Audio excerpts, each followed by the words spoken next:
Aujourd'hui, donc, je vais vous parler de comment exploiter la longue traîne en e-commerce.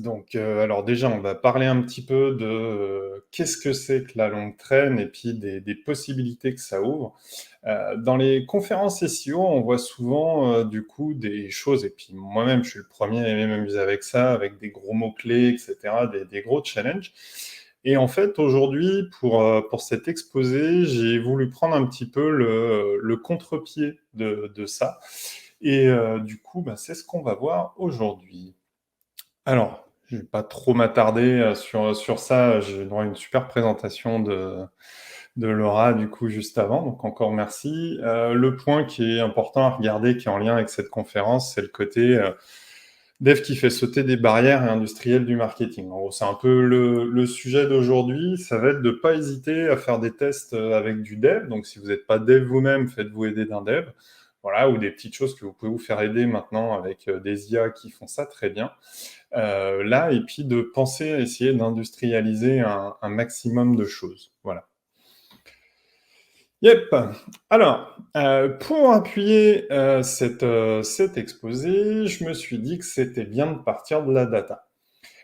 Quand on se dit, tiens, on va parler d'un sujet, souvent on part d'acquis qu'on a pu voir dans soit une autre conférence, soit un état de fait partagé par un peu tout le monde, mais c'est bien d'avoir du concret. On a tendance à souvent parler, y compris au niveau de l'assaut, de fact-checking. J'ai voulu me mettre à cet exercice. Et du coup, j'ai pris de la data sur des projets sur lesquels on travaille. Donc, c'est de la data qui a été prise sur 2022. Évidemment, je ne pourrais pas vous la partager pour des raisons de confidentialité. J'imagine que vous comprendrez. Mais donc, c'est de la data sur 2022, sur des sites exclusivement e-commerce. Ça regroupe à peu près 300 000 mots-clés, tous différents, hein. J'ai pris des secteurs variés pour 3 millions de clics et 75 millions d'impressions. On parle ici évidemment de données de Search Console. Voilà. L'idée, c'était de voir, OK, la longue traîne, c'est quoi et qu'est-ce qui en ressort. Alors, sur ces datas-là, on va retrouver, du coup, ce que j'ai voulu me dire, c'est, OK, qu'est-ce que ça représente pour définir la longue traîne, du coup, en termes de mots, le pourcentage. Donc, si on prend le nombre d'expressions qui sont présentes selon la taille, donc les mots de 4 mots et plus, ça représente 42% du dataset. J'ai mis une barrière à 4 mots, histoire d'être c'est arbitraire, mais c'est pour moi, en ayant parlé avec des confrères, vraiment un seuil qui paraît plutôt pertinent et intéressant. Voilà. Et sur un mot, 4%, deux mots, 23%, trois mots, 31%, et du coup, on a 4 mots et plus, 42%. Et d'expérience, je vois souvent que des 4 mots et plus, on commence à être sur des expressions qui sont un peu plus boudées en travail direct, en tout cas par les référenceurs. Il y a forcément des exemples opposés, mais en majorité, j'ai remarqué ça. Ensuite, si on regarde du coup l'efficacité de la longue traîne vraiment en fonction du nombre de mots, les résultats que ça produit du coup dans la Search Console, alors je l'ai fait en version cumulée hein, sur ce graphe. Promis, il n'y a plus que 2 voire 3 slides avec des stats derrière. Après, on passe à de l'actionnable, hein, pas de panique. Donc, on va avoir du coup sur du 1 à 3 mots, en gros, ça va représenter 79% des clics et 76% des impressions. Voilà, si on cumule. Donc c'est effectivement une part hyper importante et qu'il faut bosser. C'est pas mon propos. Le sujet ici, c'est vraiment que 4 mots et plus, mine de rien, on est quand même sur 21% des clics et 24% des impressions. C'est quand même pas déconnant. C'est un sujet, demain, si on se dit, OK, j'ai amélioré de 21% mes résultats sur un projet e-commerce, suivant le trafic qu'il y a au départ, ça peut être très, très intéressant. Donc, du coup, c'est pour moi un sujet non négligeable. Évidemment, le gros du sujet reste l'autre partie. Je le redis, je suis pas en train de dire qu'il faut pas la traiter, mais là, j'ai voulu me focaliser vraiment sur ça, parce que le sujet n'a pas été plus traité que ça, je crois. Et je trouvais intéressant qu'on ait vraiment des données précises sur qu'est-ce que ça représente, de quoi on parle concrètement. Voilà. Alors, Tac, ici. Là, ouais, c'est bon.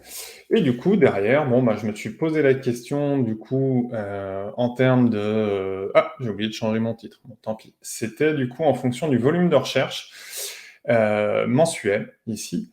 Et du coup, ben, on se rend compte, mine de rien, que là, on a une autre classification qui est plus en fonction du nombre de mots, mais qui est aussi également très intéressante. C'est qu'on a en fonction, en dessous de 100 impressions mensuelles, on va être du coup à 22% des clics. Voilà. Donc c'est plutôt intéressant. Ça montre, moi personnellement d'ailleurs, avant de faire cet exposé, je pensais que ça allait être un chiffre beaucoup plus grand. Voilà. Je ne sais pas si vous, vous aviez un ordre d'idée en amont, pour ceux qui n'avaient pas déjà fait la stat pour eux, mais j'imaginais que ça allait être beaucoup plus gros. Voilà. Mais c'est bien de savoir sur quel périmètre on part pour pouvoir creuser ces sujets. Voilà. Donc du coup, à vous de faire votre choix sur comment vous le visualisez, que ce soit en termes de nombre de mots ou en termes de faible nombre d'impressions mensuelles. Mais mine de rien, c'est pas loin d'un quart du potentiel de trafic de votre e-commerce qui a à exploiter là. Et puis ben, un jour où on est sur des choses de plus en plus concurrentielles, ça me paraît intéressant. Un autre point qui peut être aussi intéressant, alors c'est évidemment beaucoup trop tôt pour pouvoir tirer des conclusions, mais il y a une tendance qu'on peut essayer d'imaginer. C'est, on l'a vu là, c'était la semaine dernière qu'on avait Bard versus GPT dans Bing, où du coup on est sur des choses où les gens risquent de se mettre à faire des requêtes de plus en plus longues. Et du coup, ben, tout ce que je suis en train de dire va peut-être prendre un sens bien amplifié dans les mois à venir en fonction des habitudes de recherche qui se passent. Rappelez-vous, quand on avait le sujet de la recherche vocale où c'était des requêtes plus longues, bon, ça n'a jamais trop pris. Mais là, avec Bing et qui met GPT et puis Google avec peut-être Bard, risque d'y avoir des choses intéressantes à faire sur de la très longue traîne et des requêtes du coup beaucoup plus longues que juste 2-3 mots. Voilà. Alors, je viens de donner une partie de la réponse, évidemment, mais la question qu'on peut se poser, c'est pourquoi la travailler, cette longue traîne, maintenant qu'on l'a définie ici.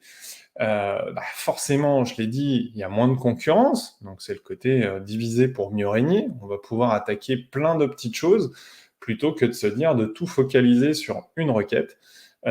Avec du coup bah, forcément beaucoup de risques. Là, l'idée, c'est de pas mettre tous ses œufs dans le même panier et d'aller attaquer par du trafic de masse, on va dire. Ensuite, il y a le côté que ça peut se travailler de manière industrielle. Je vous en ai parlé un petit peu en amont en introduction. Moi, ça fait partie des choses que j'aime bien. C'est de se dire, OK, on fait un truc une fois et ça se réplique pour l'ensemble du site.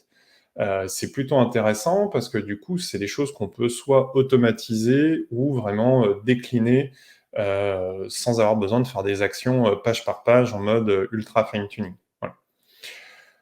L'autre intérêt, c'est que vu qu'on va créer un maillage interne plus optimisé et qu'on va aussi créer de nouvelles pages avec ces méthodes d'industrialisation qu'on va voir, ben, mine de rien, ça crée derrière du PageRank qui va nous permettre de venir, via le maillage interne aussi, pousser nos top catégories qui, elles, vont viser des mots-clés qui vont être des choses bien plus concurrentielles et du coup créer une véritable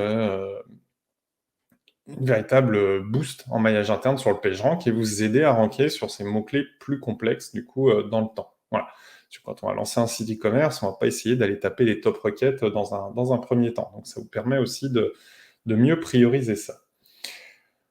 Ensuite, ça permet également de découvrir de nouveaux segments. Ça, on l'a tous fait hein, en SEO, le côté de se dire, OK, je vais aller voir sur quoi ma page se positionne et bah, je vais trouver d'autres requêtes. Voilà. Bon, bah, l'idée, là, on va en parler ensemble, mais c'est d'aller industrialiser ça pour le développer à fond et pas vraiment en mode, tiens, je cherche une requête par-ci, par-là. Voilà. Et puis on va en parler aussi, là, ce matin, Marielle a fait un exposé que je vous conseille, qui était top sur l'Inbound. On va parler du coup que ça permet de créer une audience. Parce que bon, je sais que je devrais peut-être pas dire ça moi, mais il n'y a pas que le SEO dans la vie. et du coup, ben, ça va vous permettre d'aller chercher des opportunités pour toucher les gens. Voilà. Alors, ça, c'était le pourquoi. Maintenant, il y a le comment, qu'on va détailler bien évidemment, un petit peu après. Hésitez pas à poser, vos questions au fur et à mesure, hein, j'adore répondre au fur et à mesure de l'exposé, hein. C'est plus interactif. Alors, on va, donc, pouvoir multiplier les contenus, comme je le dis. Donc ça veut dire on va en faire un paquet. Là, j'ai parlé, par exemple, contenu d'aide à l'achat. Chez 410, on aime bien parler de guide d'achat plutôt que de cocon sémantique, mais pas que. On va également parler de génération de pages catégories. On va voir également comment varier les encres pour travailler, la sémantique. Voilà. On va varier également les stratégies de maillage interne, parce que bah, du coup, le maillage interne, attention, il n'est pas que descendant en e-commerce, c'est important d'avoir ça en tête. Voilà. Donc, je montrerai un petit exemple qui me paraît intéressant. On va parler également de la web perf à travailler, surtout sur l'aspect TTFB. Je ne vais pas vous parler des Core Web Vitals parce que pour ce qu'on va voir là, ça ne va pas être pertinent. Voilà. Je ne dis pas qu'il ne faut pas les bosser, mais ce n'est pas le sujet de la niche long trend dont on va parler ici. On va parler de data également, comment est-ce qu'on trouve du coup les nouveaux points sur lesquels on va créer du contenu, et puis derrière, bah, forcément un petit peu de SEO technique. Voilà. Alors, là, je reprends sur le point où je reviens un petit peu sur ce qu'a dit Marielle ce matin. Donc, le premier point, c'est que ces contenus, ils vont vous permettre du coup de soutenir votre stratégie. Donc, effectivement, au début, vous allez devoir capter l'attention, voilà, attirer les gens, devenir un petit peu crédible sur le sujet. Et ça va pas forcément être avec une requête commerciale. Les gens qui montent un site e-commerce, ils ont souvent tendance à se dire: «OK, ben, moi, je vends, je sais pas, des boîtes de mouchoirs, bon, ben, je veux, être premier sur boîte de mouchoirs». Bon, c'est peut-être pas, la priorité dans un premier temps, il y a peut-être plus simple à faire. Voilà, et plus de masse aussi. Derrière tout ça, ça va avoir quoi comme but? Ça va avoir comme but de déclencher ce que j'ai mis avec une première interaction. Donc il y a effectivement plein de choses avec du coup du CTA, de l'inscription newsletter, de la création de compte. Moi, ce que j'aime bien, ça va vraiment être le côté d'inscrire les personnes dans une démarche de market automation, où on va pouvoir aller les retargeter derrière, y compris quand ils ne sont plus sur le site, ou même de la dépose d'un cookie ou de la pose d'un pixel, en respectant les RGPD, bien entendu. Derrière, ça va nous permettre du coup de constituer une audience. Dans une démarche aujourd'hui, on a besoin d'aller chercher les gens de manière un petit peu 360, comme on aime bien dire dans le numérique. Bah, le fait d'aller poser du coup du pixel pour pouvoir faire du retargeting, du remarketing, appelez-le comme vous voulez, ça va permettre d'aller toucher des gens et du coup qui vous voient plusieurs fois, et ça va contribuer à vous donner en fait le signal d'autorité sur un sujet. En SEO, on a souvent tendance à se dire, bon, il faut que je devienne la personne avec l'autorité sur ce sujet, et on va se dire, OK, bah, je vais traiter tous les sujets de cette thématique. Voilà. Donc, j'étais sur mon exemple de boîte de mouchoirs là. OK, faut-il prendre une boîte de mouchoirs en carton, des boîtes de mouchoirs sur des petits trucs, quand choisir. Enfin voilà, on peut vite faire tout un tas de sujets, pas forcément les plus passionnants à rédiger. Mais si on va jouer aussi sur, à côté, des stratégies payantes, hein, comme de l'Ads, que ce soit sur les réseaux sociaux ou sur du display, on va pouvoir être visible plusieurs fois et on va rentrer dans ce schéma marketing qui est d'apparaître plusieurs fois devant les gens pour qu'ils se souviennent de nous, et que le jour où ils sont prêts à passer à l'action, on a quand même plus de chances qu'ils pensent à nous et qu'ils viennent acheter chez nous. Voilà. On va avoir ensuite l'aspect conversion, où là, bah, à force de nous voir, ils vont revenir et on va pouvoir les convertir, ça. Et puis derrière, on va retrouver aussi cette longue traîne sur les aspects de la fidélisation. Pourquoi? Parce que, ben, on va utiliser, on en reparle un petit peu plus loin, mais des sujets autour de comment utiliser le produit qu'on a vendu, quel dépannage, la maintenance, et cetera, et créer vraiment, une relation dans la durée avec nos utilisateurs. Et cette relation-là, pour moi, le SEO a aussi intérêt à y être. Voilà. On n'est pas que, sur juste du service client qui va faire son job de service client. Pour moi, c'est important que l'info qui passe par le service client, elle redescende en fait, à l'équipe, SEO, marketing, et cetera, qui travaille du coup les contenus du site pour venir créer des choses ou enrichir des pages existantes. On va le revoir, un petit peu plus loin, voilà. Mais on a un vrai sujet d'aller travailler des pages dans la durée pour aller nourrir en fait tout ça, tout ce schéma du coup d'entonnoir en fait de tunnel de conversion, et voilà. Donc ça, je vois qu'il y avait une question dans le chat sur, comment renvoyer ces mots-clés longue traîne sur la page d'accueil. Alors, on n'est pas sur renvoyer des mots-clés sur la page d'accueil, hein, on est vraiment sur s'inscrire dans une démarche à long terme, avec, nos futurs clients et leur prouver qu'on est, pertinent sur un sujet. Voilà. Donc en fait, on va pas les envoyer sur la page d'accueil, on va les envoyer sur des contenus qui correspondent à ce qu'ils cherchent. Voilà. Alors, je voulais vous prendre un petit exemple sur les différentes étapes pour pouvoir se projeter. Du coup, le côté, par exemple, combien coûte, du coup, une location de camping-car? Bon, on est sur un truc à 70 de volume et 16 de difficulté. J'ai pris des datas dans SEMrush et bon, on voit qu'un des premiers sites sur lequel on atterrit, très vite, sur la partie droite, il y avait, du coup, une newsletter qui était proposée d'inscription en mode suivez l'actualité du camping-car et derrière la possibilité du coup de donner son mail et d'avoir des infos en continu. Voilà. Donc ça permet de garder le contact avec l'internaute. Aujourd'hui, tisser un contact avec un visiteur, c'est quelque chose qui coûte cher, que ce soit en SEO ou en SIA, il n'y a pas de secret. Donc, il faut valoriser cette relation dans la durée, y compris avec de la conversion qui n'est pas forcément un achat. Voilà. Donc là, c'était la newsletter, mais il y a aussi de la dépose de pixels Facebook. Parce que j'ai accepté du coup les cookies sur les différents sites.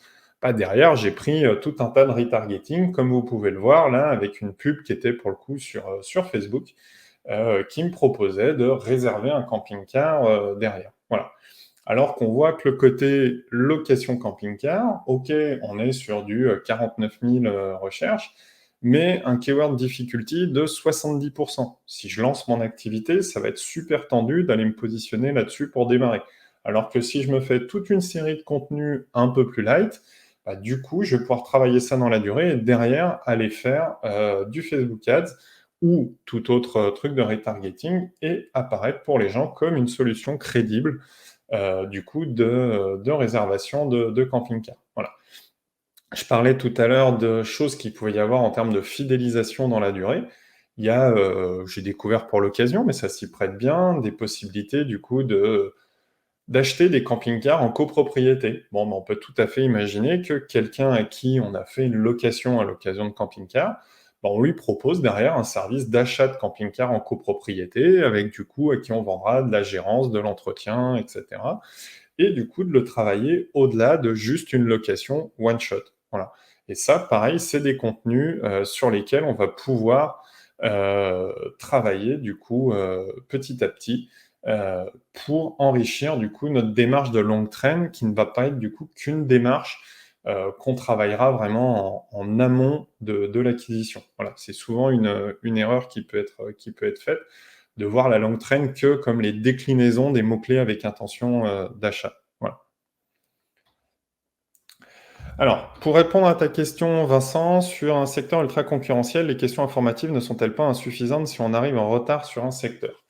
Alors, non, elles sont pas insuffisantes. Dans tous les cas, si tu arrives en retard sur un secteur, tes requêtes commerciales, tu vas être encore plus en retard parce qu'elles vont être encore plus targetées. Donc, quoi qu'il en soit, targetées, travaillées par tes confrères. Donc, du coup, pour moi, il vaut mieux aller essayer de trouver des opportunités un peu plus light sur ces sujets-là. Là, on est sur du un petit peu manuel, hein, sur ce style de contenu, mais on va aller les chercher et on va avoir, je pense, quand même beaucoup moins à dépenser sur ces sujets que si on devait aller targeter, du coup, les mots-clés beaucoup plus concurrentiels. Voilà. Ça nous laisse une opportunité dans tous les cas. Voilà. Ensuite, autre option. Là, on part dans l'industriel très, très industrialisé, pardon pour le pléonasme. Mais l'idée, ça va être de créer des nouvelles pages catégories sur votre site e-commerce. On parlera d'ouverture des facettes un petit peu après. Mais en gros, quand on fait une arborescence, on va définir des choses qui nous paraissent faire sens par rapport aux principaux usages, du coup, de nos futurs clients. Donc, on va avoir des arborescences soit de type nomenclature, soit par usage, soit des fois les 2, si on fait des menus avec plusieurs entrées, c'est tout à fait possible. Mais dans tous les cas, à un moment donné, un méga menu, ça commence à être gros. Donc, on va pas aller, faire des choses, qui font, 800 entrées en termes de catégories, alors qu'on aurait des opportunités qu'on pourrait viser. Donc du coup, l'idée, ça va être d'aller identifier les requêtes proches de la requête ciblée, par la page.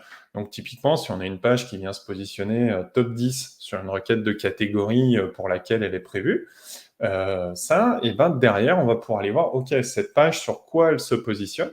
On peut le faire, par exemple, avec de la Search Console. On peut aller voir aussi quelles sont les recherches internes qu'on a dans notre moteur de recherche de notre site web.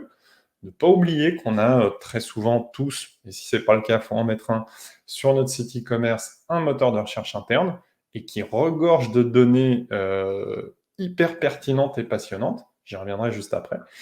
Mais via la Search Console, on va pouvoir voir, OK, ma page, elle se positionne aujourd'hui sur mon top mot-clé que je bosse, voilà, mais aussi sur plein d'autres choses. Et en fait, ce qui va être intéressant là-dessus, ça va être d'aller comparer les SERP, donc les pages de résultats de Google, sur notre top mots-clés que vise cette catégorie, mais sur les autres mots-clés sur lesquels on se positionne un peu moins bien. Et si on identifie que Google n'affiche pas exactement les mêmes URL, donc il y a quand même une notion de variation entre les deux qui soit suffisamment écartée, et du coup, ça veut dire que là, on a une opportunité de créer une nouvelle catégorie qui va être pertinente. Je vous montre un petit peu plus loin comment la mailler, mais ça va être l'occasion de le faire. Ce qui est intéressant, c'est que ça, on est en train de se baser sur des données qui sont complètement mesurables, avec des KPI, avec des seuils. On peut coder ce schéma. Voilà. Donc, c'est-à-dire de dire, OK, toutes les à X temps, tu vas vérifier quelles sont les requêtes qui se positionnent en dehors de ce qui est ma requête principale. Tu checks si les résultats de Google, ce sont les mêmes. Si ce n'est pas le cas et que ma requête, elle est positionnée, par exemple, au-delà du top 30, et du coup, et qu'elle a un volume de recherche suffisant, et du coup, ça vaut le coup de créer une page. Alors là-dessus, on a clairement des choses qui ont évolué. Je vous aurais peut-être pas tenu ce discours de manière aussi offensive, on va dire, il y a quelques semaines, mais maintenant, avec les possibilités offertes par l'IA, on a des choses super intéressantes à faire. Donc du coup, on va pouvoir faire créer globalement notre page catégorie directement par de l'IA pour avoir du coup notre title, notre métadescription, le texte de notre page catégorie. Et on va pouvoir, derrière, on se dit, OK, j'ai ma page, mais je mets quoi comme produit?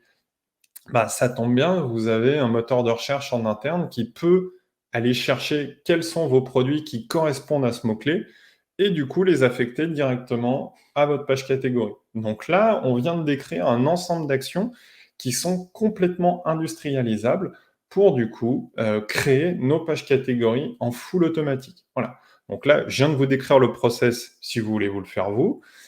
Et vous pouvez également rajouter, ça peut être intéressant surtout au début, une étape de validation dans votre workflow humaine pour se dire, OK, je vais du coup avoir telle page qui vient se rajouter. Voilà. Bon, vous en doutez, nous on bosse sur Magento, Adobe Commerce et PrestaShop. On est en train de faire un module qui fait tout ça. Si jamais vous voulez être tenu au courant de la sortie du coup de ce module, n'hésitez pas à vous inscrire sur ce petit formulaire gratuitement. Voilà. Maintenant, comme toujours, j'aime bien torpiller mes propres idées. Je viens de vous expliquer exactement comment le faire et vous en passer. Donc, si vous avez l'âme d'un dev et un peu de temps, éclatez-vous, faites-vous plaisir, c'est cadeau. Voilà. Ça, on revient après, comme je l'ai dit, sur le maillage. Maintenant, on a le sujet classique sur le e-commerce, et puis j'ai toujours pas prononcé le mot offuscation, donc il va falloir qu'on y vienne à un moment donné. Est-ce qu'on ouvre tout ce qui est facettes et filtres sur un e-commerce? Bon, ça, c'est toujours un grand débat qui anime les foules, en général, quand on a des SEO dans la place qui bossent sur des sites e-commerce. Je me souviens que ça avait d'ailleurs beaucoup discuté après la conférence de monsieur Rémi Nestasio, SEO Campus Paris, l'année dernière, parce qu'il avait encore lâché des infos. Donc, pour moi, il y a deux cas. Si, vous arrivez sur un site, parce que vous êtes consultant sur un projet, parce que vous prenez un poste dans une entreprise et que toutes les facettes sont ouvertes. Alors, moi, ma doctrine, ça va être de les refermer. Typiquement, de pas, laisser Google aller se balader partout, n'importe comment. Voilà. C'est la foire d'empoigne, ça va être, ce qu'on va appeler des spider traps. Google va passer un temps pas possible à aller crawler tout ça pour pas forcément, grand-chose. Je suis vraiment pas fan. Bon, maintenant, avant de refermer, vous pouvez faire un petit audit avec, donc, la Google Search Console, tout simplement, ou même mieux, vous exportez les données dans Data Studio et vous allez pouvoir vous générer un petit robot.txt efficace. Alors, je suis désolé, j'ai pas eu le temps de mettre le lien, là-dedans, mais, je vous partagerai ça, du coup, juste après sur Twitter, un petit script en Python que, j'ai pu faire, je vous le donnerai gratuitement, hein, pas de souci, que, j'ai pu faire à coup de ChatGPT, là, il y a quelques semaines en préparant la conférence. Et tout simplement, en fait, on va aller lui exporter le CSV des requêtes qui contiennent, un point d'interrogation dans, du coup, dans notre Search Console. Comme ça, on aura l'intégralité des pages qui contiennent des paramètres. Très souvent, dans un e-commerce, les URL avec des paramètres, on est sur de la facette ou du filtre. Bon.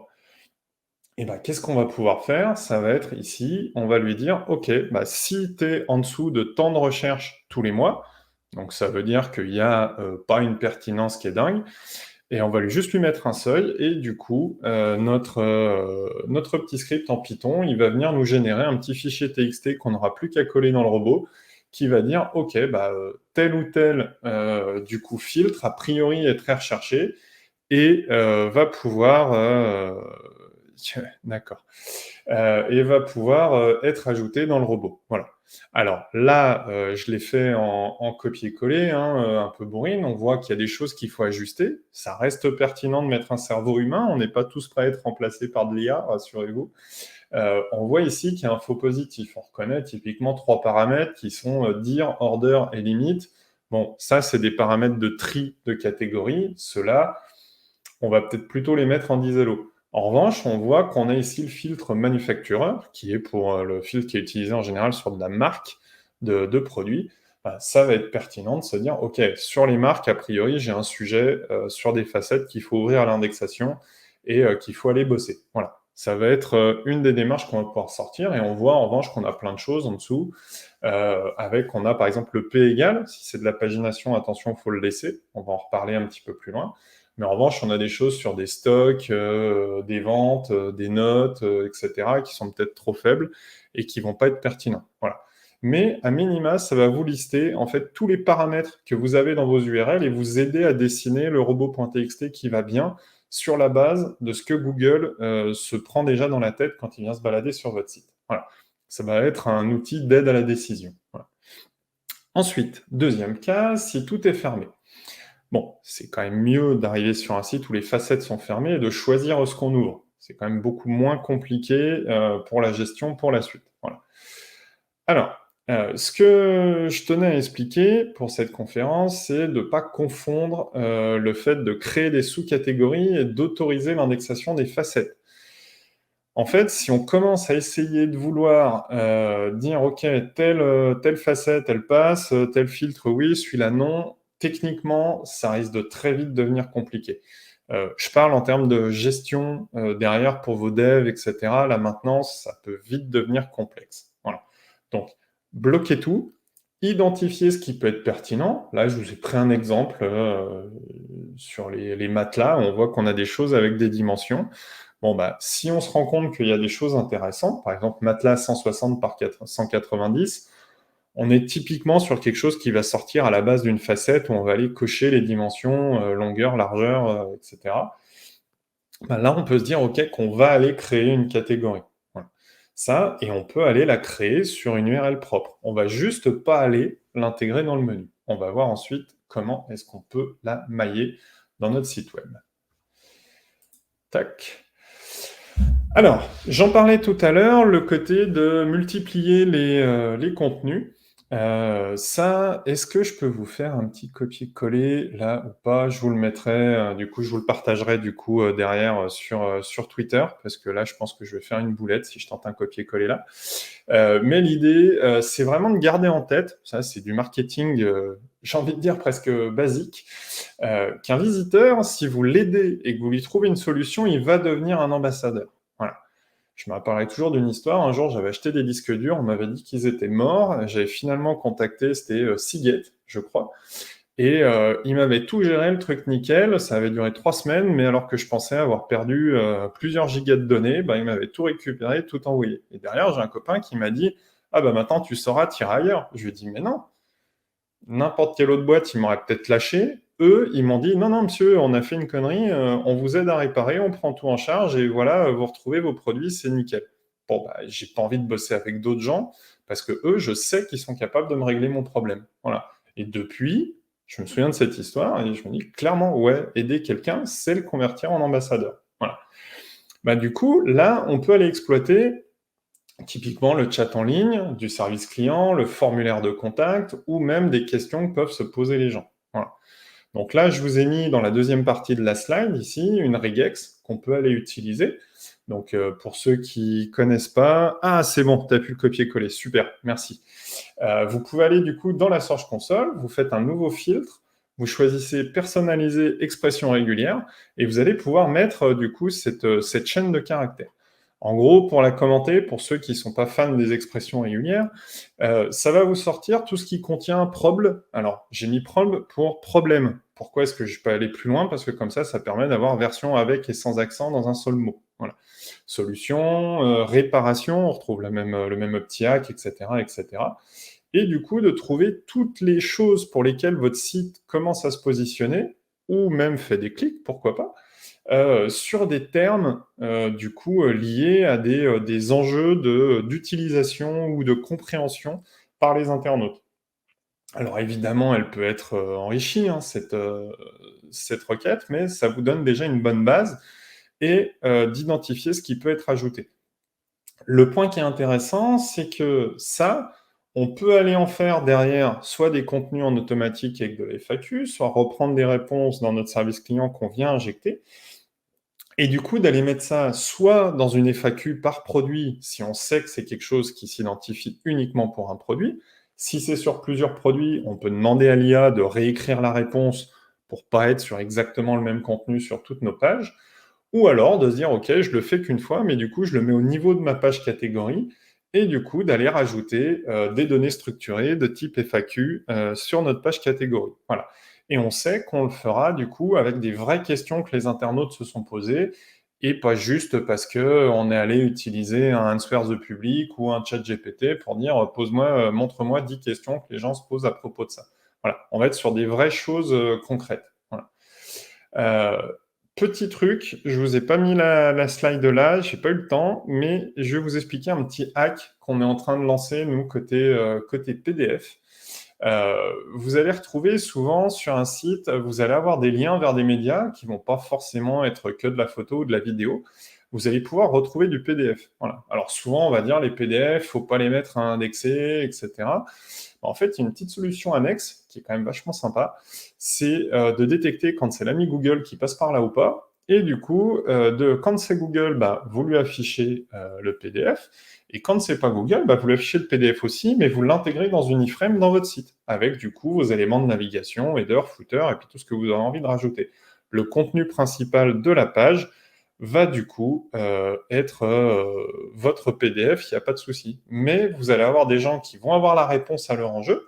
Mais par exemple, si vous êtes sur un manuel de dépannage, je sais pas, d'une machine à café, parce que la personne a cherché, OK, que faire quand ma machine à café, pardon, clignote rouge.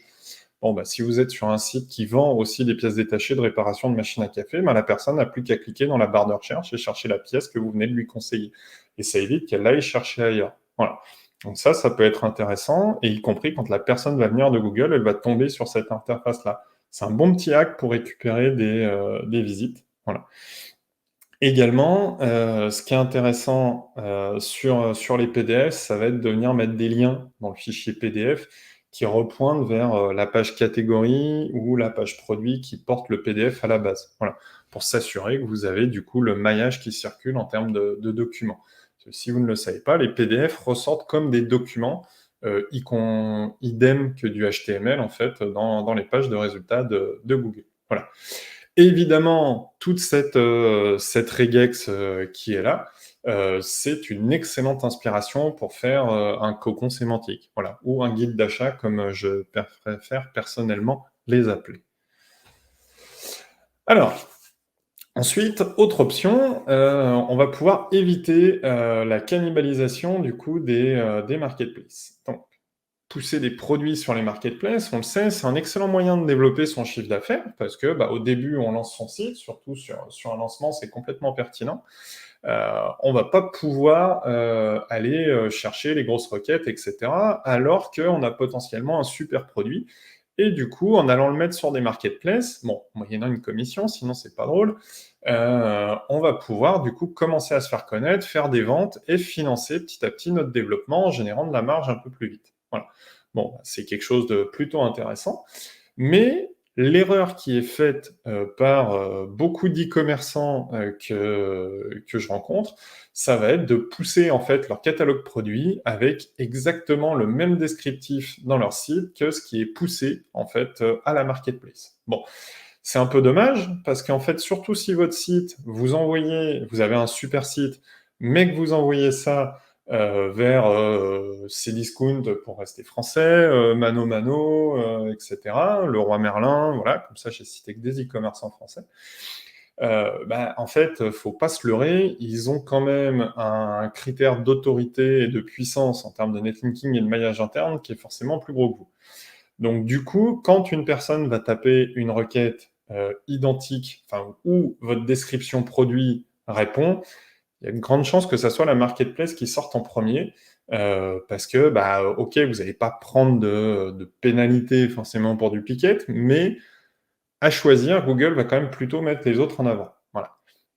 Donc du coup, moi, mon conseil là-dessus, c'est pour chacun de vos produits, enfin, vous utilisez le même pour tous les produits, mais vous créez un attribut doublon pour la description, qui va être description marketplace. Voilà. Et du coup, cette description marketplace, bah, c'est celle que vous allez envoyer. Alors vous allez me dire, j'ai 20 000 produits, j'ai déjà passé 3 ans à faire écrire ça par des stagiaires, ça va me prendre 10 ans. Et ben là, spoiler, l'IA peut très bien le faire ici et de réécrire vos descriptions pour les marketplaces.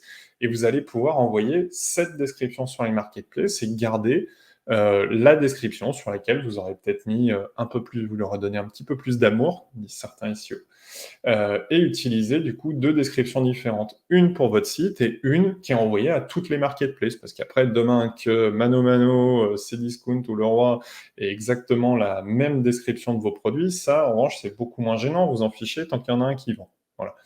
Mais c'est le bon plan. Et ça va vous permettre aussi de varier vos descriptions, surtout si vous avez importé la description qui est fournie par le fournisseur, si vous êtes revendeur. Ça va vous permettre aussi d'aller varier un peu les plaisirs en termes de sémantique et sans y passer forcément 10 ans. Voilà. Ensuite, on va pouvoir aller varier les encres. Alors, sur le fait de varier les encres, en fait, va nous servir du coup à enrichir la sémantique de notre site.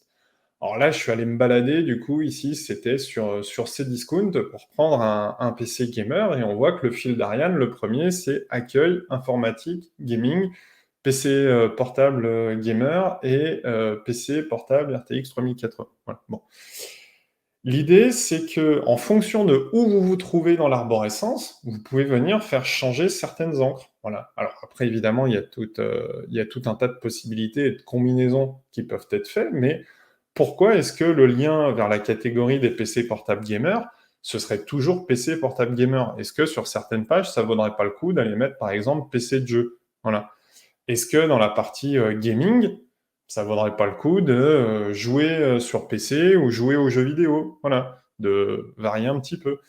Et vu qu'on sait qu'on est dans informatique, bah, pourquoi est-ce que, et qu'on est sur du PC portable derrière, bah, la catégorie informatique, on peut peut-être lui envoyer de l'encre laptop, par exemple, voilà, ou PC portable tout court, etc.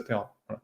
Ça, c'est des choses que vous allez pouvoir faire tout simplement en allant rajouter des attributs au niveau de vos pages catégories et du coup de dire voilà, j'ai ça, ça et ça comme attribut, bah, en fonction de règles de gestion que vous allez définir du coup avec vos développeurs. Par exemple, vous allez dire voilà, quand on est dans ma catégorie avec du coup je suis au niveau 1, j'affiche telle encre dans mon fil d'Ariane. Quand je suis au niveau 2, j'affiche celle-là. Quand je suis au niveau 3, j'affiche celle-là, etc., etc. Voilà. Ça fait partie des choses qui peuvent être faites au final, assez simplement, c'est pas une règle de gestion qui est complexe à mettre en place, mais voilà, vous allez avoir quelque chose de très carré. Voilà. Et là-dessus, il faut être vraiment sur quelque chose en revanche de très fixé. Amusez-vous pas à changer toutes les 3 minutes, voire même pire. Bah, je vois que Fred le dit dans le chat.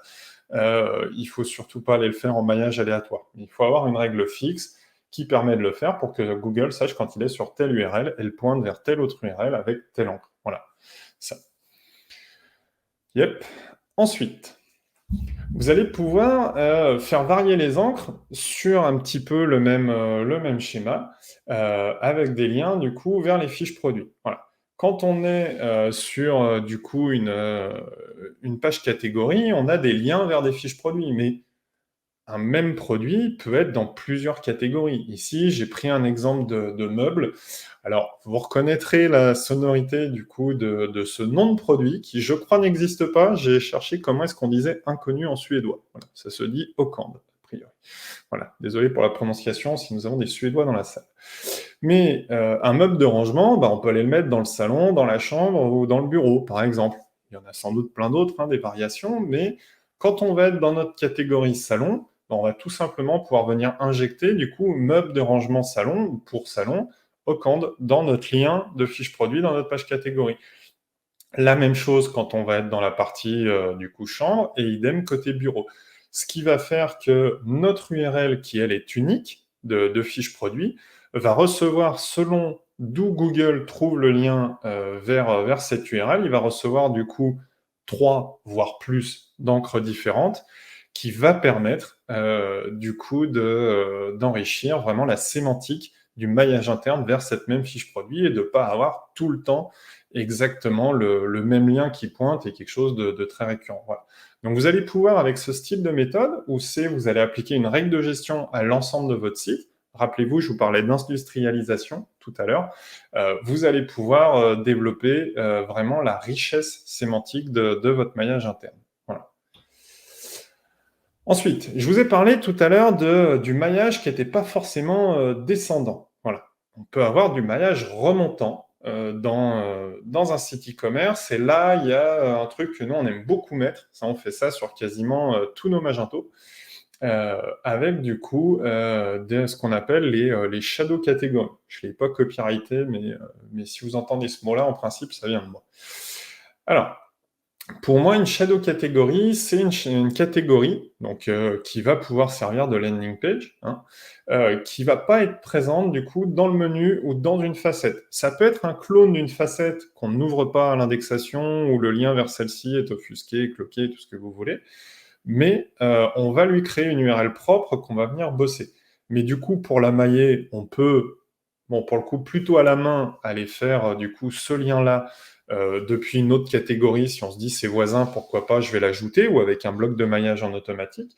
Mais cette shadow catégorie, souvenez-vous qu'on l'a peuplée avec des produits qu'on a trouvés via notre maillage interne. On va pouvoir faire des liens depuis tous les produits qui sont contenus dedans et dire, voilà, les produits, quand on sait qu'ils sont présents dans une catégorie de ce type-là, et ben on refait un lien en indiquant, voilà, vous pouvez retrouver ce produit dans telle catégorie. Ça va permettre, du coup, d'avoir, voilà, vous voyez, c'est les liens que j'ai mis en rose ici, d'avoir, du coup, 3 liens remontants, si j'ai 3 produits dedans, bien entendu, vers cette catégorie. Voilà. Ensuite, un des points qui est important, là on a fait un bon petit tour sur la sémantique, je voulais vous parler un chouïa de WebPerf. Donc avec l'outil que vous voyez en haut ici, là c'est pour les devs, hein. Les autres, ça va piquer un peu, je vous préviens. C'est un outil qui va permettre de faire de la perf, on va dire que c'est le Lighthouse pour ceux qui connaissent, mais du back-end. Euh, on va avoir pour moi l'indicateur le plus important dans une stratégie d'optimisation de perf pour aller favoriser du crawl ou de la rapidité d'affichage, c'est le TTFB pour Time to First Byte. En gros, c'est le moment entre l'internaute dit je veux voir telle page sur le site, en cliquant sur un lien par exemple, et le premier octet qui est renvoyé par le serveur du contenu HTML. Voilà, donc en gros, c'est le temps que le serveur met à générer via le CMS, hein, bien entendu, le rendu HTML de la page. Donc c'est la liste des balises. Hein. C'est ce que vous avez dans voir le code source quand vous faites un clic droit dans une page. Voilà. Du coup, l'idée, ça va être pour ça d'aller bien analyser qu'est-ce que fait le site derrière en amont. On a souvent tendance à faire en web perf, de se dire, OK, on va regarder le front, on va tailler les images, on va aller travailler le CLS, mais là, on est vraiment en amont. Vraiment, c'est la première étape. Et là, vous voyez, cet outil, Blackfire, j'ai pas d'action chez eux. Hein. C'est juste que c'est un outil qui est top et bon, bah, c'est cool de faire de la pub aux gens qui font des trucs bien. Ça va vous permettre d'analyser par où le serveur passe, dans quel fichier, PHP ou autre techno que vous avez, pour faire telle ou telle action. Et on voit qu'il y a des endroits où il y passe plein de fois. Ici, il passe 10 fois là. Là, une fois, 6 fois, là, ça va bien, 20 fois, 20 fois, 20 fois, une fois. Ici, 8958 fois. Là, 18 048 fois. Bon, du coup, l'idée de cet outil, c'est que ça va vous permettre de vous dire, OK, est-ce que d'un point de vue back-end, le code, il est hyper clean, ultra propre, et il permet d'être affiché plein de fois. Je vais prendre un exemple que je connais bien dans Magento. Si le dev a été fait trop rapidement, quand on va afficher une page catégorie, souvent les gens vont avoir tendance à aller charger le produit. Si vous avez 20 produits dans la page, aller charger les données du produit en base de données, à faire des appels par produit. Ça, c'est une mauvaise stratégie. Vous pouvez ne charger, par exemple, sur une page catégorie, que les infos les plus importantes, le nom du produit, la première photo, son prix, éventuellement son stock. C'est que 4 data dont vous avez besoin. Tout le reste, qui va être de la description détaillée de la fiche produit, vous n'avez pas besoin de le charger.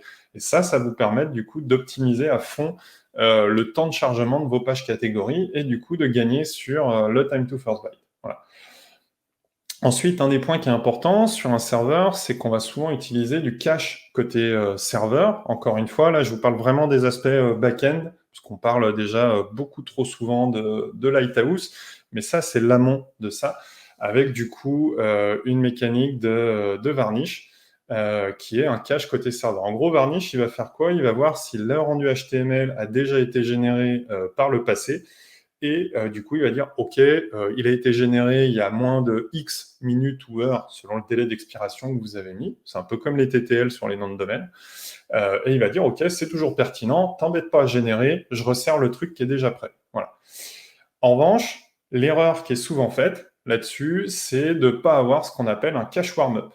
Alors, un cache warm-up, ça va être un petit robot qui va aller se balader du coup sur votre site pour dire à Varnish, et au fait, t'as plus rien en cache pour ça, régénère-le toi. Et ça, c'est hyper important parce que sinon, vous avez plein de pages qui sont des produits qui sont au fin fond de catégories, etc., qui vont pas être vus souvent. Et du coup, ça va forcément être en fait Google ou un internaute qui va se bouffer le temps de chargement et au lieu de se prendre un 0,20 secondes de TTFD, il va se prendre 3-4 secondes si le traitement est très lourd. Donc voilà. Et vous avez des petits robots comme ça qui vont vous permettre derrière de dire, OK, bon, bah voilà, quand les gens viennent sur le site, c'est tant de fois Varnish qui répond et c'est tant de fois une génération complète. Donc, ça va vous permettre de faire des stats pour voir si votre stratégie de mise en cache est efficace ou pas. Voilà. Alors, dans la partie data, on arrive bientôt au bout, puis je crois que je vais bientôt avoir épuisé mon temps. Pour moi, c'est hyper important de suivre régulièrement la data. Voilà, c'est pas quelque chose qu'il faut, soit on l'automatise, soit on le fait de manière ponctuelle, mais ponctuelle doit revenir régulièrement. Hein. Voilà. Donc l'idée, c'est identifier les mots-clés qui se mettent à apparaître et que vous n'avez pas visé. Voilà. Encore une fois, ça s'industrialise. Voilà.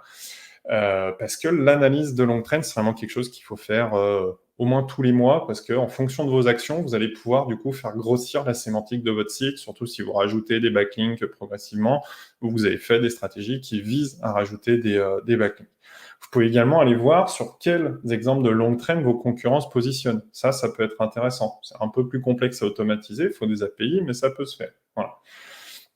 Il faut également, je vous en ai parlé un petit peu tout à l'heure, vraiment se pencher sur la recherche interne de son propre site. Ça, c'est une mine d'or. Dans un monde aujourd'hui où la concurrence va être de plus en plus, élevée, regardez ce qu'il y a, ce que les gens tapent dans la recherche interne de votre site, c'est hyper important. Parce que ça va vous permettre de vraiment avoir des infos que seuls vous avez sur comment les gens cherchent de l'info. Voilà, et du coup, d'aller leur proposer des choses et de pouvoir créer des contenus, dédiés, par rapport à ça. Voilà. Alors, du coup, ensuite, ce que vous pouvez faire, c'est suivre, du coup, les URL avec paramètres dans Analytics. Parce que si vos facettes sont offusquées, elles vont potentiellement se charger et avoir de l'analytics derrière. Et du coup, vous allez pouvoir voir, OK, qu'est-ce qui est affiché? Mais pour autant, c'est en no-index, et cetera, donc pas de souci. Ça, sur le search indexing, Fred, j'y ai répondu un petit peu tout à l'heure. Pour moi, il faut le faire basé sur de la data. Voilà. Et ouvrir ce qui doit l'être. Voilà. Et je voulais vous partager un petit cas du coup pour ça. Sur un petit test SEO, on est venu me voir en me disant ouais, je voudrais bosser ces deux pages catégories sur deux keywords. Bon, pas un budget énorme, mais on a fait quelques liens sur ces deux catégories. On a voulu viser deux mots-clés. Bon, bah, il s'avère que pour l'instant, ces deux mots-clés, après, c'est tout récent, hein, c'est quelque chose qui date de début janvier.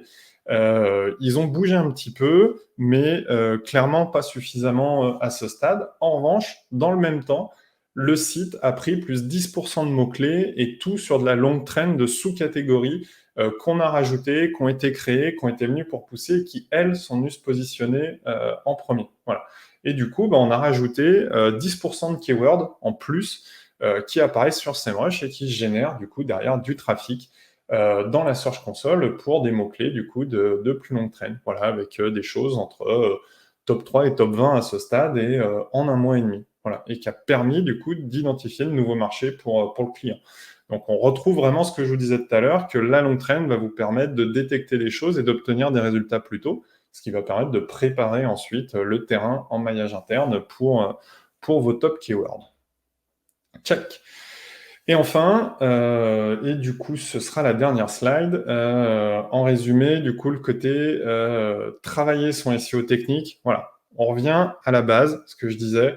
La longue traîne, c'est vraiment de l'industrialisation. Il ne faut pas raisonner page par page, mais par typologie de page. Voilà, pour aller faire des choses d'ensemble et du volume. Il y en a tellement, vous ne pouvez pas vous amuser à le faire un par un, ou alors vraiment vous avez une armée mexicaine de stagiaires qui est dispo. Voilà. La gestion de la pagination, il fallait bien que je l'écrive quelque part. On pourrait faire une énième conférence qui durerait des heures. D'ailleurs, je vois Fred qui était dans le coin, si tu veux qu'on la fasse un jour, c'est avec plaisir. Voilà, pour moi, la pagination, c'est on laisse indexer les pages de la pagination, on facilite le clic vers les autres pages pour pas qu'il y ait 12 000 rebonds avant d'accéder à la dernière page. Voilà, on l'a fait en séquentiel ici, et ça permet de découvrir les produits qui sont au fin fond. Donc pour moi, bloquer la pagination sur un site de e-commerce, c'est une erreur. Voilà. Derrière, on épure les pages 2 et plus. Donc, c'est-à-dire qu'on fait une title moins optimisée, pas de description de catégorie, etc., etc., etc. Voilà. Ça. Et ensuite, tout ce qui va être données structurées, on va industrialiser du coup vraiment l'affichage de tout ce qui va être ontologie par catégorie. L'idée ici, en fait, ça va être de vraiment aider Google à comprendre de quoi parle votre page catégorie. C'est de lui faciliter la vie. Quand on va travailler de la longue traîne, on va faire plein de choses qui vont permettre du coup de creuser en industriel et d'aider Google à mieux comprendre ce qui se passe dans les catégories. Voilà. Je réalise que je voulais en parler, je ne sais plus si je l'ai fait, je vois Léo Poitvin dans le chat.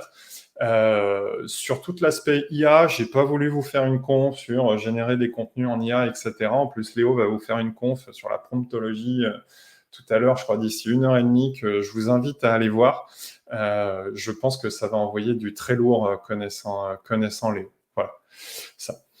Voilà donc pour ce point sur cette partie-là. Du coup, voilà, en résumé, on industrialise les actions, on s'appuie sur la data, on facilite la vie à Google et on fait en sorte de recommencer régulièrement. Voilà. Eh bien, écoutez, j'ai fait le tour. Merci pour votre écoute à tous. Eh ben, merci, Patrick. Pour l'invitation. Voilà. J'ai tenu le temps à peu près, là, je suis bien? C'était parfait. On s'est pris une claque de bonnes idées à mettre en place. Franchement, c'était génial. Cool. Et du coup, il y a une petite question en suspens qui reste. Abdel demande si Blackfire marche avec un CMS en SaaS. Alors écoute, j'ai pas eu l'occasion de l'utiliser là-dessus, mais si tu veux une formation Blackfire, mon ami, tu viens voir Thomas chez moi, il adore utiliser ça, on s'en parle, il n'y a pas de souci. Voilà, je peux pas te répondre sur du SaaS, j'imagine qu'ils ont fait des choses. Après, sur jusqu'où ils vont, faut que tu aies accès au code en fait, quand même pour faire marcher du Blackfire, donc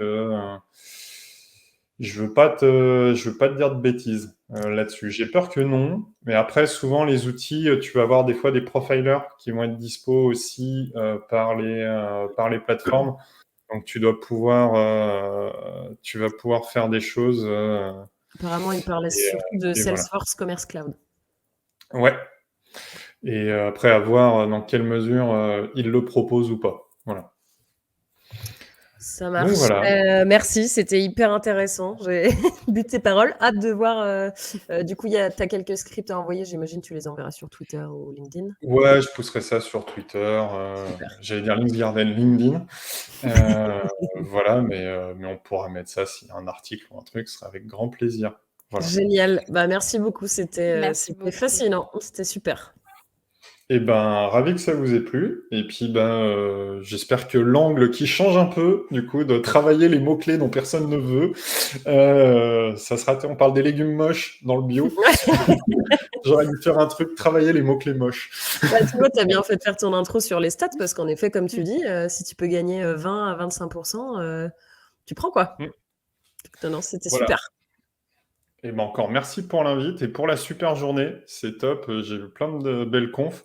Maintenant, je vais pouvoir souffler et repasser en mode spectateur. C'est ça. Donc, voilà. Et bonne fin de journée, Patrick. Merci à vous. Ciao. Salut.